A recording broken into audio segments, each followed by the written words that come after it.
everybody. Welcome back to Dubious Knowledge. It is I, Jason, one of your co-hosts, and with me I have the other co-host, Cori. How you doing? I'm doing all right, Jason. Ready for fall? How are you? Oh, I am ready for fall as well. I'm doing great. I have one more cookout planned before the cold breaks in Minnesota. Though apparently we're supposed to get like a big ol' swath of warm weather because the tropical storm Florence. So I'm dating us right now. I'm dating myself. It is it's September 10th when we're recording, and it's going to push up a bunch of warm Gulf air. So we're going to hit the 80s for about a week, and then it's going to drop back down into this. Cold's gonna break like Jordan Love's leg. He's sprained. He is not on IR. He's sprained and he's week to week. He's not here. I had to be the one to give you crap. Yeah, I know. And I'm in a league with my fellow podcasters. Shout out to the Will Save podcast, a great group of folks who are running Starfinder and just started an Old Gods of Appalachia TTRPG podcast. Go check them out. The aforementioned Heath. Yeah. So they started. They have a fantasy football league with some listeners and other podcasters, and I'm in it. And I drafted Puka Nakua in the first round. At the bottom of the first round because I was the last pick. And, of course, Puka Nakua is now on injured reserve for minimum 4 weeks. And the quarterback for my beloved Green Bay Packers is week to week. So at this start of the football season, week 1 has not been good to me. So I'm ignoring professional football this year and just focusing all my attention on college. Okay. I was about to say, because October's about to come around, so I thought it was going to be baseball. The Rangers are shit this year, so no. I had to take a sip of... I had to take a drink as you said that. Oh. The Bruce Bochy every other year curse struck real hard, and they're 5 games out of the wild card right now, and not likely to get back in. But who knows? Stranger things have happened. They were 10 games out of the wild card, and they've gone on a little bit of a heater, so maybe. Who knows? But no, college football, I'm a Texas Longhorns fan, hook 'em horns. And they just dismantled Michigan at the Big House, and it was beautiful to watch. I love a big dismantling of Michigan as a Golden Gopher fan who's always at the bottom of the Big Ten. So whenever Michigan or Wisconsin can get dismantled, I'm always happy. So it was a thing of beauty, Jason. Did you see that score? I did not. The Longhorns won 31-12 in the Big House. I love it. And that, or no, 31-13. Or no, it was 12. They missed the extra point. That last 6 came in like the last 2 minutes too, so it wasn't even as close as that looked. Nice. Well, dear listeners, welcome to the football podcast. We're stalling for time because this is going to be a really short episode, friends. We are down to our last 2 of the original 420, and this one that we're doing tonight doesn't have a whole lot of meat to him. No, so we're talking about Irori. Well, he has a lot of meat to him, actually. Yeah, he's a buff-ass dude. But, yeah, we're talking about Irori, and if you don't hear any other voices, that is because it is just the 2 of us. Our friend Alex was unable to join us, still dealing with a computer issue. He's had issues with that computer for a couple months now. I feel bad for the dude. And Mike has some work stuff going on, so he's unable to join us. So, yeah, so we have Irori this week or this month, and then next month we will wrap it up with the original Core 20 with Shaylin, and then the month after we will wrap it up with the addition to the new Core 20 with Erasni. So, and then we're done. We're done with the main Core 20 gods. We'll get into the ones that our guests wanted to we'll have to do tackle with us, and we'll do an addendum episode first, because there's been oh right, yes, because we do have addendums, like, you know, Gorum got. Yeah. Gorum got. There's been a lot of revelations about certain gods and back matter, and it's yeah, Divine Mysteries is going to be out around the corner. Yeah, there's going to be lots of stuff to addendamize. Is that a word? I just made up a word. If it's not, all right. So let's get the show on the road. Irori. All right, Irori, the Master of Masters. Iro-Shu and the Enlightened One in Tianxia, the Perfect Human in Vudra, and the Perfect Man. Irori, pronounced either Irori or Iluli, is the god of enlightenment, self-perfection, knowledge, healing, and inner strength. His followers claim he was once a mortal who achieved absolute physical and mental perfection, and thus attained divinity of his own volition. He is one of the core gods of, if not the most powerful deity of, the Vudran pantheon, and he is worshipped widely in Tianxia and has a growing following in the Inner Sea region as well. His edicts are to be humble, help others perfect themselves, hone your body, mind, and spirit to a more perfect state, and practice discipline. His anathema are become addicted to any substances, destroy and important historical texts, or repeatedly fail to maintain self-control. Areas of self-concern are history, knowledge, and self-perfection. His pre-master alignment was lawful neutral. In 1E, he allowed followers of lawful good, lawful neutral, lawful evil, and true neutral. In 2E, he only allowed the lawfuls. Really kind of weird for me that he allows lawful evil. Mm-hmm. Like, that doesn't feel in line with his teachings, but I guess whatever. Domains in first edition were healing, knowledge, law, rune, and strength. Subdomains of competition, education, inevitable, language, memory, restoration, resolve, and thought. In second edition, he has knowledge, might, purification, or perfection, and truth, with alternative domains of change and vigil. His favored weapon is the fist. His worshippers are typically monks, all of Vudra, green dragons, dwarves, mystics, ascetics, hermits, historians, martial artists, and scholars. His holy symbol is an open palm in a blue circle, and that is the basics of Irori. And quick addition is that in second edition, at least, I don't know about first, but in second edition, he belongs to the God Claw and Pillars of Knowledge, along with the aforementioned Vudra pantheon, which is hundreds of gods.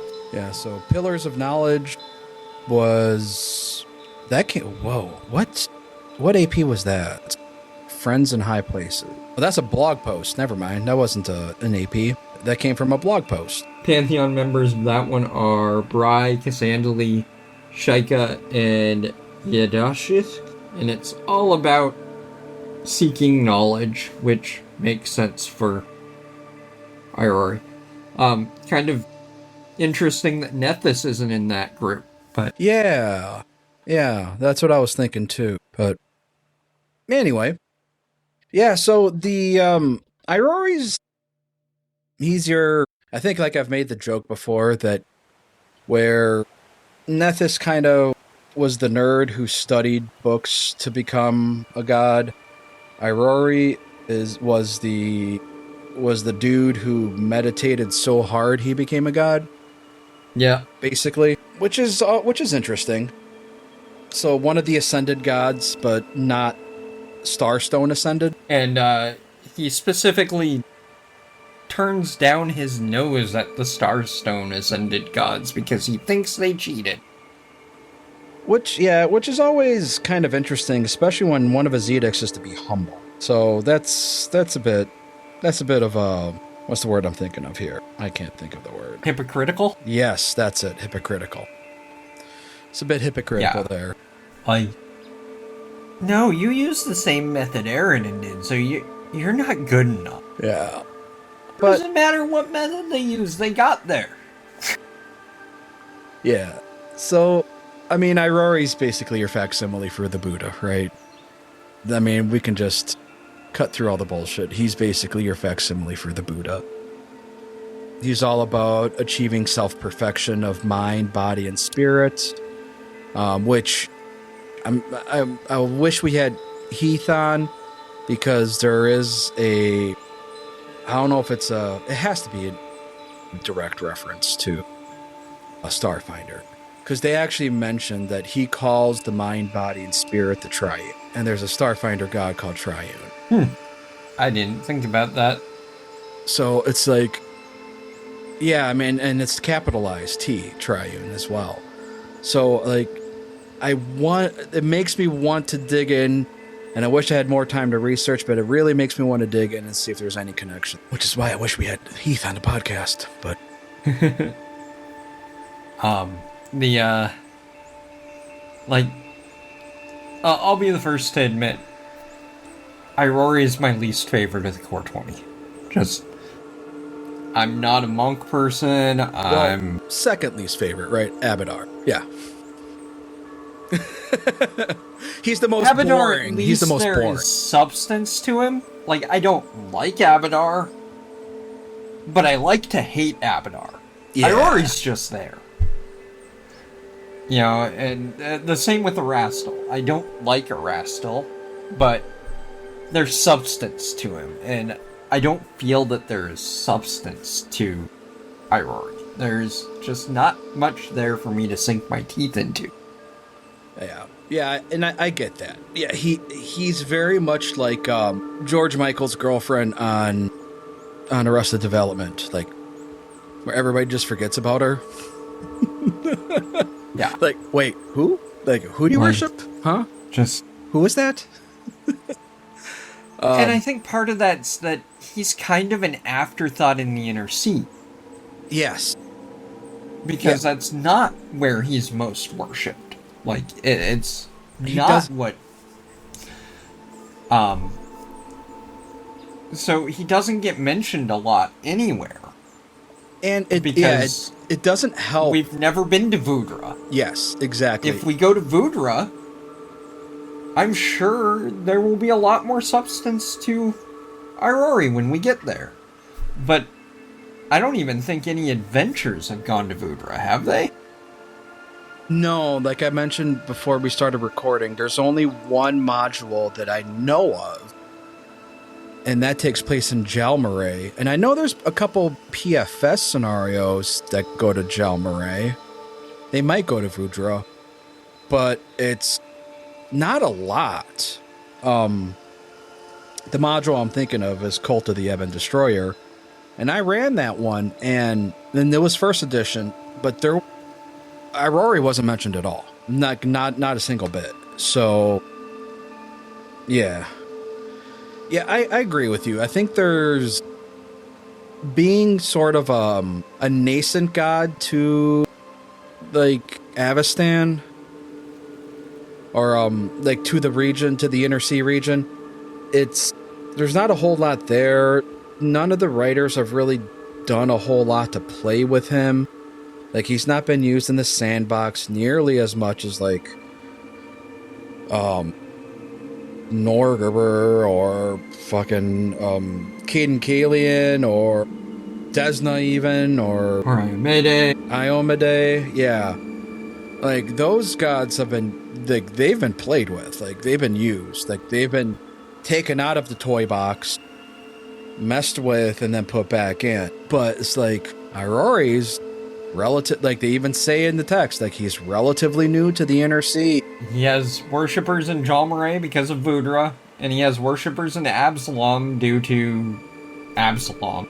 Yeah, due to Jalmaray, basically. But beyond that, it's little pockets here and there. And his worship is growing in the Inner Sea, but it's not nearly what it is in Vudra or Tian Sha. Yeah. And I think it's a facsimile of Buddhism. Like, Buddhism in the United States, like, people know of it, but I couldn't tell you where a Buddhist temple is.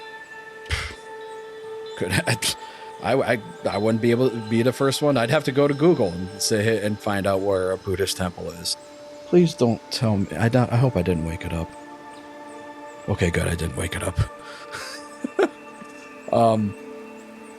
Yeah, I would. I wouldn't know about it. But again, it's growing very slowly in the U.S.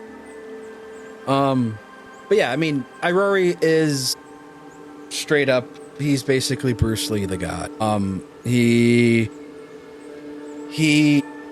and very much like Bruce Lee, he knows that there's not a single thing that works for everybody. Like Bruce Lee's philosophy of Jeet Kune Do, which is basically take the different aspects of different martial arts that work for you, and you can ignore the things that do not work for you, like you as a single individual. Take what works for you, ignore the rest. Irori is very much the same way. It's like, there is no single technique that works for everybody. Take what works for you, experiment, find something, and you can leave the rest. There is no quote best method for you. So whatever you need to do to achieve your own version of self-perfection, again, that triune, that mind, body, and spirit, whatever you need to do to achieve it, you do that. And that's really his entire faith, his entire religion. I mean, I just boiled down 12 pages of text into 2 sentences. And like Tori said, that's kind of basically about it. There's not a whole lot else to him. I mean, we can go into the other stuff, but yeah. Yeah, like, the biggest takeaways I had from my reading were, he very much expects you to go on your own journey of self-perfection. And your journey doesn't have to be the same as anyone else's, and in fact, it shouldn't be the same as anyone else's. That's why he hates the Starstone gods. Is their journey was the same as Eridan's, and he was big buddy-buddy with Eridan, which also explains a lot about him. He was buddy-buddy with Eridan because they were both ascended humans before that was a thing. Yeah. So he's the hipster god of humanity. It's, again, and in my head, I'm thinking Bruce Lee and Chuck Norris. And, really, the only other thing about him is that he doesn't really have any kinships with any of the other gods. He just lets them go off and do their own thing and expects to be let off to do his own thing. Except for he despises Norgerber. And he despises Norgerber because, as previously mentioned, Norgerber is one of the Ascended. And he feels like Norgi cheated. But also, he feels like, well, Norgerber is the god of secrets, and Irori is the god of sharing knowledge. So of course those two are gonna butt heads all the time. Yeah. Yeah. I mean, Nethys is the god of knowledge, but it's like, there's a difference there, Yeah. Nethys is the god of arcane knowledge, whereas Irori is the god of all knowledge. Yes. He doesn't care what kind of knowledge it is. He thinks it's important. He thinks it's worth preserving. And Norgerber fucking hates sharing knowledge and has an entire cult. The Anaphexia devoted to destroying knowledge and hiding knowledge. And so, like, very much opposite ends of the spectrum, two ascended deities that just go opposite directions, and that's a little bit fun, and I wish they would do more with it. Yeah, that would be cool. Of course, we'll have to see what happens in Curtain Call. I mean, we know, but we know, but we don't know yet, so I'm not going to say anything. I know very little because I'm going to be playing in Curtain Call. I requested to said GM to put me on the waiting list, put me at the top of the waiting list, and said GM approved. So, if somebody drops, I will be getting in on this. So, but yeah, as far as how he is depicted, very much like Norgerber, and who was the other god that didn't like showing what they looked like? Erastil, yes. So, and it's not that he doesn't like showing what he looks like, it's that his worshippers feel that there are better things to do with their time and effort than to make depictions of him. That's right. Yeah, so very much in the same way, Irori's followers choose not to depict him in, or very rarely depict him in art. So there's not a whole lot because they don't think they can do him justice. Yes. So they speak of him in poetry and prose. So unlike Norgerber, where it's like, you'll just get killed if you do it, and nobody quite knows, and if you do know what Norgerber looks like, you're not going to last very long on this mortal plane. Yeah, Irori's followers don't. Again, there's that hypocrisy for that humbleness. It's like, well, yeah, we don't want to depict you because we don't think we can do you justice. So instead, we're going to use poetry because poetry can be interpreted. So, but in said poetry, he's basically the Buddha. He's dressed plainly, simply, just robes, wooden sandals, and doesn't have any hair except for one very long braid. And that's speaking of the braid, one of the very few accoutrements of his faith is that his worshippers will wear a braid of hair as a necklace. Usually with either his holy symbol, the open palm on a blue field, or his, what was it called? Hold, please. Real-time research. Yeah, the creature. The rebus, of Irori. Gotcha, yes. Which is, because Irori's name is a palindrome, which I never thought about before today. Yeah, I didn't either. That's really cool. Because his name is a palindrome, in one of the written languages of Vudra, the way it looks when written out, it looks the same frontwards to backwards, and not just in containing the same letters, but the second R is reversed in that language. So they took this symbol and they spun it multiple ways, and it looks kind of like a starburst. That his worshippers also use as an additional holy symbol.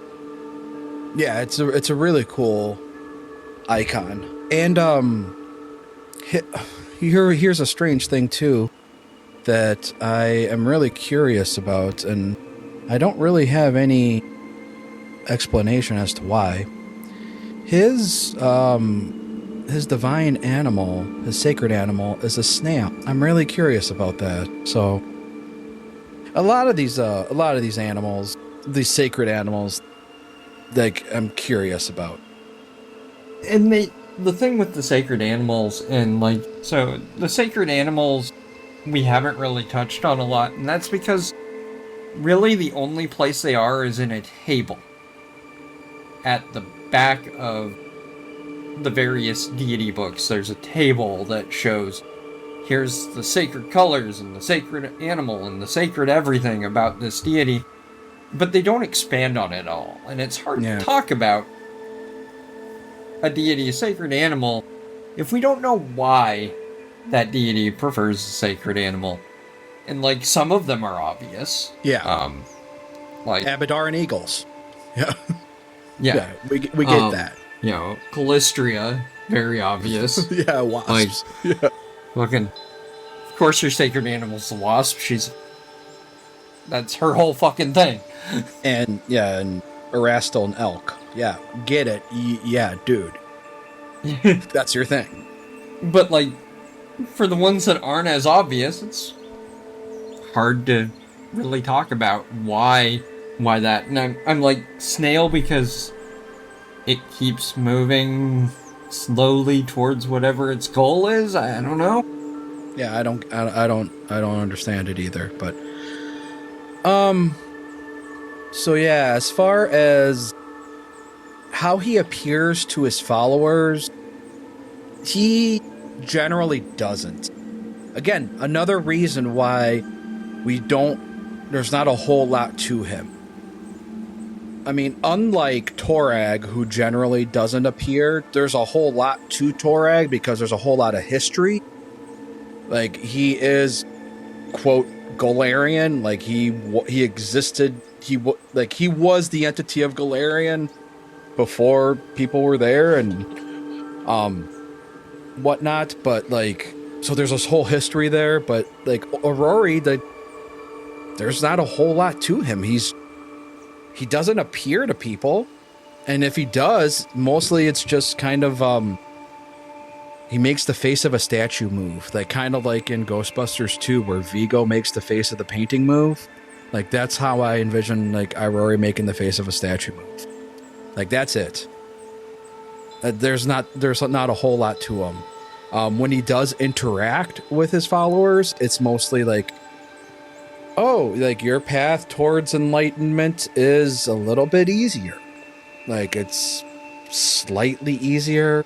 There's less pain. You might see like glimpses of his eyes, like in statues or like in the clouds. When he's displeased, he doesn't do anything because this is your own personal journey. You need to learn from your own mistakes, kind of situation. They do mention that in very, very rare and extreme cases, he will inflict a follower with an injury, but it's not something that they cannot overcome.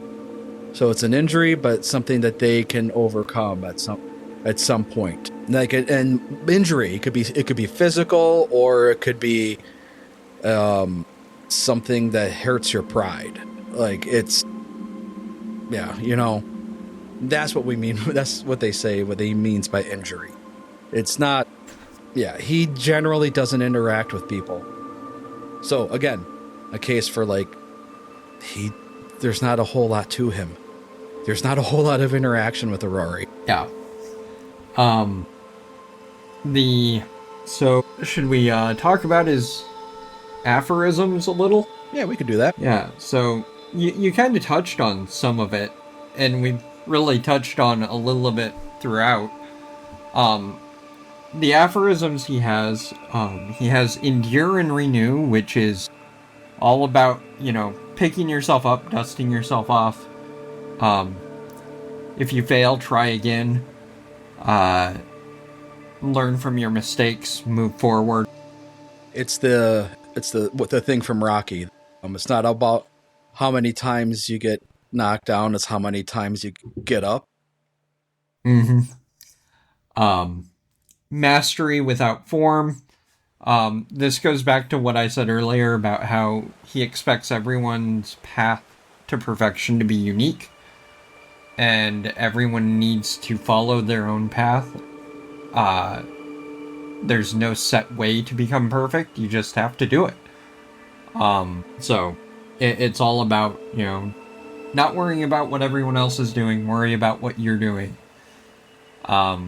And get your own perfection your own way. My favorite of the aphorisms is, "May Irori forget you," which is just a brutal burn. Because as we discussed earlier, Irori is all about the saving and sharing of knowledge, so telling someone that they want Irori to forget you, woof. Mm-hmm. You need a whole tub of aloe for that burn. And then, remember so that you may light the way. This goes back to endure and renew. It's, again, all about learning from the past, learning from your mistakes, learning from history, and moving forward. And then, there is no perfection without change. This is about powering through adversity and forging your own path again. So, most of his aphorisms kind of just all tie back to one thing, except for the one that is the brutal insult. Yeah. Yeah, that's, that one hits hard. There is one thing that I do want to go over that I have highlighted. Mm-hmm. And there is this one thing here in the text really sent my mind spiraling with like if I had to homebrew an adventure about Irori, this is what I would use. This one paragraph is what I would use as the basis for an Irori based adventure. And just let me read it. I'm just going to read it here for you listeners. Quote, "Some enlightened members of the faith, particularly monks, are so aware of their bodily processes that they can sense their approaching death from old age, knowing in advance the day or even hour that they will pass. A few employ a method of self-mummification, following a diet of poisonous nuts and teas that preserve their bodies after death." That right there is what I would use if I were a writer. If I had to write an Irori-based adventure. The whole idea of, undeath and self-mummification to preserve your body. What would happen if I was a follower of Irori and I am trying to, preserve my body because I know inherently inside of myself that within the next 60 minutes, I am going to die. So I am ingesting these nuts and drinking this tea. But what if an Ergothoan tainted my tea? And now I am not preserved. I am going to come back to life. That right there that's an adventure. That would be an adventure. Time to crank it out and put it on infinite. Yeah, I should, if I had time. Yeah. I get that. That set my mind, when I was reading that part, that set my mind. I was like, ooh, that sounds so cool. I think there's even a level 20 feet or something like that that's very similar, that monks get, wholeness of body or something later on. That really lets them, it basically mimics that whole thing about knowing when you are going to die or allowing yourself to live longer. Anyway, yeah. As far as his holy realm, it's a garden in Axes. That's basically it. It's the Serene Circle. Of course it's a circle. Is it blue? Is it a blue garden? Yeah. Yep, it says here that The few buildings typically resemble Vudrani temples, and though the Enlightened claim that they see aspects of all these structures on each, as if the buildings appear in whatever shape you need. And basically they just sit around crisscross applesauce discussing philosophy and taking meditation breaks and doing their katas and breathing exercises. So it is what you think it is. Yeah. Which is a lot of what Irori is. He is what you think he is. And when it comes to his holidays, same thing. As you can guess, there's no holidays. There's no set holidays. Anything can be a holiday if you try hard enough. Basically, like some temples celebrate the solstices. Solstices. Some celebrate the harvests. Do you, like Irori would say, it's like, you do you.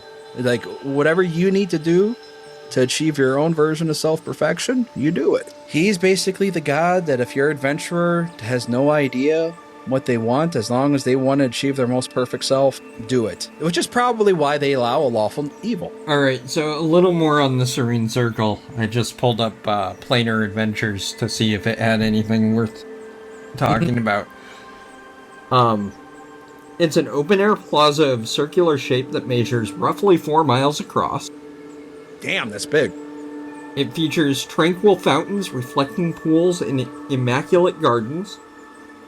Visitors find their emotions are dulled, if not muted entirely, to aid in achieving heightened states of meditative concentration. And silent enforcers of Irori's police make sure that the few rules of the circle are followed, most of which is to ensure that there is no noise. So, be quiet, it's a library guard. People are doing their Tai Chi and doing their yoga breathing. Which, I'm sitting here and I'm judging and I'm making fun of, but I do love me a monk as the class. Like, I grew up watching martial arts movies and, like, I've read Bruce Lee's philosophies on Jeet Kune Do. Like this should be up my alley, but he's so boring. Like, yeah. At least Bruce Lee had some, like, color to him, you know? Like, he had some color to him. He was a philosophy major, but there was some color to him. Like, Irori's, like, boring. So, I'm just gonna come out and say it because it's true. Irori's what happens when a white person writes Bruce Lee. It's true. It's true. Like, I think that's what it boils down to is, like, the staff when Paizo formed was overwhelmingly white male. Paizo has gotten much better about that in recent years. There's a lot of diversity on their staff now. But when Paizo launched, it was, James Jacobs, Jason Bowman, Sutter. James Sutter, F. Wesley Snyder, and Sean K. Reynolds. And, like, that's just a bunch of white dudes. And I love them, but that's just a bunch of white dudes, and having white dudes write the Asian monk god leads to, not really getting what that's all about. True. Hold on, I'm pulling up my Tian Sha character guide. I realized that I probably should have looked in there and see if there's anything about Irori. But I didn't. Yeah. Or the World Guide. I'm sure there's stuff about him in both, actually. I just looked in the World Guide. There's nothing there. Okay. Yeah, live research, folks. Let's see here. But yeah, I didn't think about that. You're absolutely right. It's I didn't think, like, it is basically what just a bunch of older white dudes who wrote them. I mean, at the time they were younger white dudes, but true. But yeah, like, just not. There's a reason we don't point at the early Paizo stuff and go, that's good example of diversity. It was a good example of adventure writing. It wasn't a great example of diversity. It is now. Paizo's diversity is off the charts now, but back then, not so much. Wow. Yeah, there is an entry here for him that, I mean, even here, like, it's basically the same, but yeah, it kind of just, it does go into, there's just more color to it when it's written by a person of color. No pun intended. Let's see here. While only those with a devout calling to self-perfection end up becoming monks and ascetic wanderers, many people take up the lifestyle influenced by his teachings. These lifestyles include pacifism, vegetarianism, or a dedication to learning, meditation, and prayers, among others, to improve one's self and circumstances. Many worshippers wear prayer beads called mala, made from seed, wood, or stone, either as a necklace or a bracelet.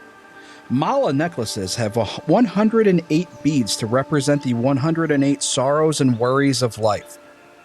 While these bracelets have 18 beads for the 18 mantras to recite. Some wearers display their beads openly to show their faith, while others keep them hidden. Like, that alone right there. Like, there is nothing about the mala in the original text. Like, that right there is there's just so much more color to it. Yep. The idea of 108 beads around a necklace and 18 beads around a bracelet to represent the sorrows and worries of on the necklace, or the mantras to recite on the bracelets. So cool. Not a whole lot left to talk about here. Yeah, just as yeah, go ahead. We have the divine intercessions in his holy text. Yeah, holy text. So holy text is Unbinding the Fetters. It's a lengthy tome describing meditation, physical exercises, dietary regimes, and other methods to help transcend your limitations. It's a difficult book to read, full of aphorisms, metaphors, and riddles designed to challenge your readers' preconceptions. So it's a philosophy textbook. Yeah, it's and it's interesting that each sect, so whether you're like the warrior, you're a warrior follower, or you're a scholar follower, or you're like a dietary follower, that you each have your own kind of version of this text that again picks and chooses passages from the rest of it to, you know, that you use to focus in on your own particular path. So yeah. So on to divine intercessions. So divine intercessions. First off, I do like to talk about the obedience.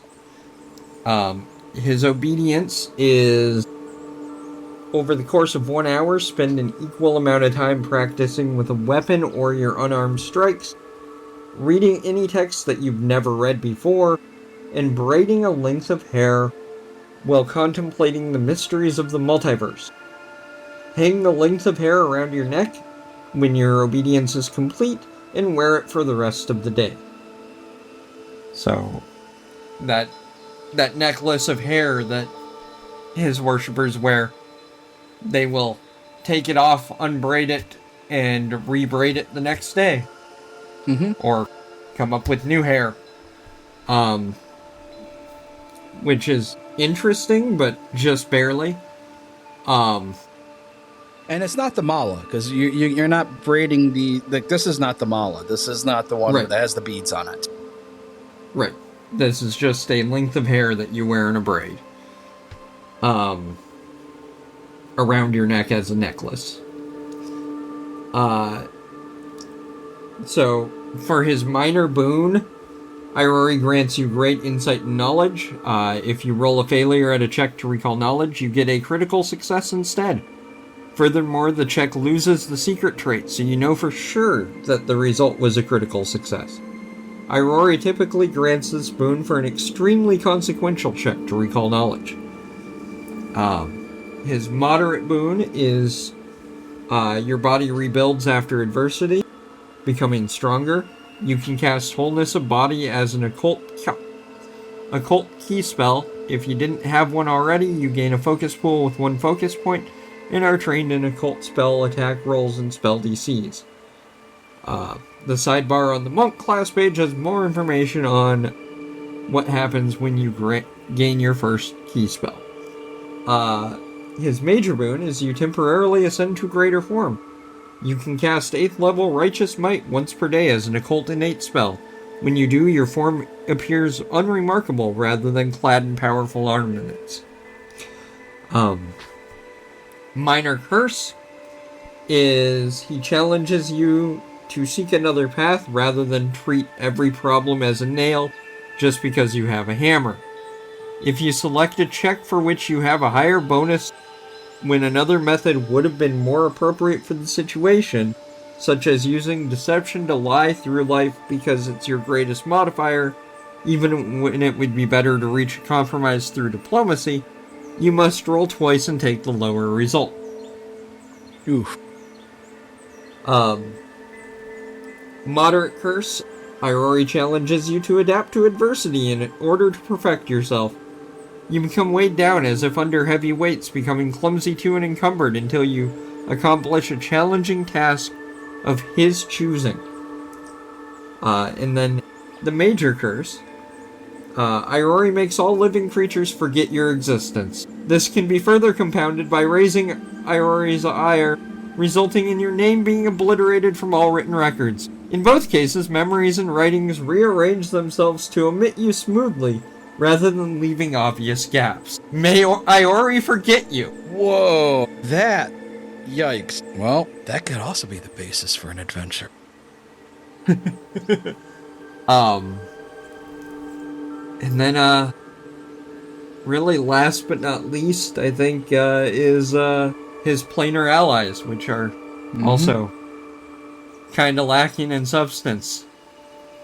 There is, Chu Chim, an intelligent celestial white tiger that, has been reincarnated several times as intelligent animals.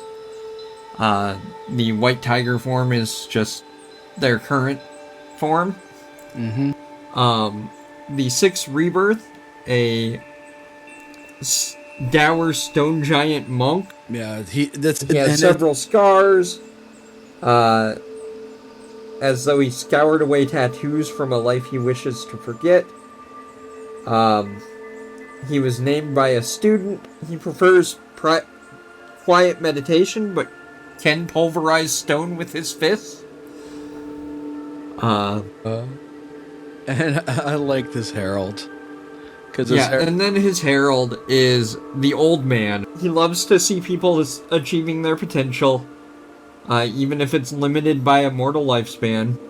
He enjoys watching over favored students in successive lifetimes, guiding them in different ways. When he's called to Golarion, he's not very generous with his efforts, for he feels anyone powerful enough to call him can afford to pay for his services. He accepts magic items that can aid young monks in their training, like rare books of history that contain valuable anecdotes, magic that increases intelligence and wisdom, and pledges to build or restore temples, shrines, schools, and monasteries. While he often proves curt when summoned, he quickly assesses the honest needs of whoever called him, and proves quick to act if their wishes parallel with the will of Irori. So, just an old man who likes to see his students become successful over and over and over again, which is nice. Yep, and I just pulled up the image of him, and yeah, I mean, he is what you think he is. Bald monk with a long white Fu Manchu beard. Yep, that is... Sitting on a tortoise. Sitting on a tortoise. That is basically every, like, stereotypical old man, a Master Roshi from DBZ type situation. Mm-hmm. Or the old guy in Kill Bill. You know, it's... Yeah. It's white guy writes Asian culture once again. Yep. But his stats are through the roof. It's nuts. He's a level 15 outsider. So, yeah. Which Our is what all of CR15. the heralds are. Yeah. And we've seen a few more of them start to pop up in Paizo books. So it'll be nice to get them all back. I'm hoping Divine Mysteries might have a stat block for each of them again. I hope so too. Well, there's not a whole, like we mentioned, there's not anything for the spoiler corner because he doesn't interact. So there's not really anything else to talk about. The closest thing is that a location named after him gets used in an adventure path once. But next month we get to talk about my second favorite deity. So if Norgriber was my secret number 1, this is my secret number 2, with Torag being my official number 3. We get to talk about the Eternal Rose, a Shaylin, the goddess of beauty, art, love, and music. Because I am nothing if I am not a sucker for romance. So that is me. And she has a paladin code, so that'll also satisfy Cori's paladin love of paladins. So I too love Shaylin. I really do. She is a great goddess who I wish I played more characters that worship her. Plus if you remember all the way back, dear listeners, all the way back to the very beginning of Dubious Knowledge, you'll remember that Shaylin is the sister of Zan-Kuthon. Mm-hmm. So, but more on that next month. Yeah, we'll be talking a whole lot. So before we start getting into Shaylin talk, we will let you go. As far as who we are getting on the podcast for a guest for Shaylin, we have some fires, some coals in the pipeline. Not officially on yet, so we won't mention any names, but yeah, so we will see you then. But Shaylin and then Erasni. Only 2 episodes left. So Of the original. Of the 1 episode of the original Core 20 and then one more of the new Core 20. So and then on to the bonus ones. All right. Anything else, Cori? That's it for me. Alrighty. Well, we did manage an hour out of this. So Yeah. we will talk to you later, listeners. Next month. See ya. Peace.